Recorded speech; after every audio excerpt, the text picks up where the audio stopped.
बिस्मिल्लाहिर्रहमानिर्रहीम अस्सलाम वालेकुम वरहमतुल्लाह। एक सवाल है, ज़रा आप वो सवाल समझें। बोसो किनार के दौरान बीवी फारिग हो जाए तो गुस्ल का क्या हुक्म है? यानी कि मियाँ बीवी आपस में बोसो किनार कर रहे थे एक दूसरे के साथ, तो इस दौरान बीवी फारिग हो जाती है या फिर मर्द फारिग हो जाता है, दोनों फारिग हो जाता है, तो गुस्ल का क्या हुक्म है?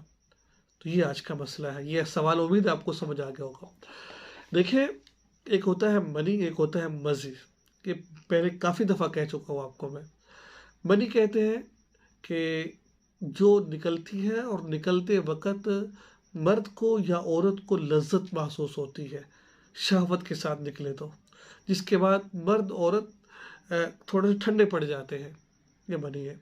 अगर बोसो किनार करते वक़्त इस तरह की कैफ़ियत हुई कि जिस तरह मियाँ हम बिस्री करते वक़्त शौहर फारिग होता है, बीवी डिस्चार्ज होती है।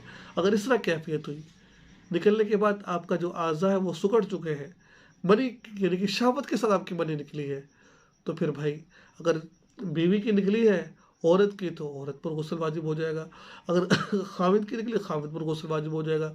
अगर दोनों अगर दोनों की निकली, दोनों पर गुस्ल वाजिब हो जाएगा। ये मसला आपने समझना है, ठीक है। अगर एक की निकली है, जिसकी निकली उस पर गुस्ल वाजिब हो जाएगा।